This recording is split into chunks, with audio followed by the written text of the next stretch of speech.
യേശു കർത്താവിൻ്റെ നാമത്തിൽ എല്ലാ പ്രിയപ്പെട്ടവർക്കും സ്നേഹവന്ദനം. കൊലോസ്യർക്ക് എഴുതിയ ലേഖനം 3-ാം അധ്യായം 4-ാം വാക്യം.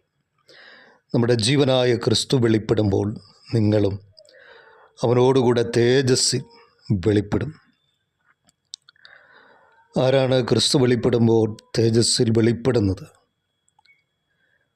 ക്രിസ്തുവിൽ ജനിച്ച, ക്രിസ്തുവിൽ ജീവിക്കുന്ന, ക്രിസ്തുവിൽ മരിക്കുന്ന, ക്രിസ്തുവിൽ ദൈവത്തിൽ മറയപ്പെടുന്ന ഒരു വ്യക്തി ക്രിസ്തു തേജസ്സിൽ വെളിപ്പെടുമ്പോൾ ക്രിസ്തുവിനോടുകൂടെ തേജസ്സിൽ വെളിപ്പെടും. കർത്താവായിരിക്കുന്ന യേശു ക്രിസ്തു മധ്യാകാശത്തിൽ വെളിപ്പെടുമ്പോൾ കർത്താവിൻ്റെ സന്നിധിയിലേക്ക് ക്രിസ്തുവിൽ മരിച്ച് ക്രിസ്തുവിൽ ദൈവത്തിൽ മറയപ്പെട്ട ഒരു ദൈവവേദിയിൽ ഉയർത്തെഴുന്നേറ്റ് കർത്താവിനോടുകൂടെ വെളിപ്പെടും. ഇന്ന് ദിവസം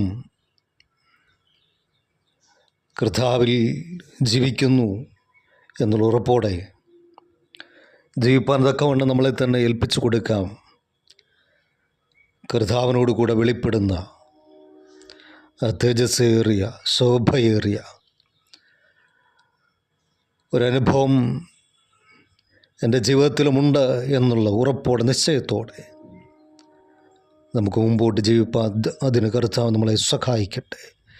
യേശു ക്രിസ്തുവിൻ്റെ നാമത്തിൽ തന്നെ ആമേൻ.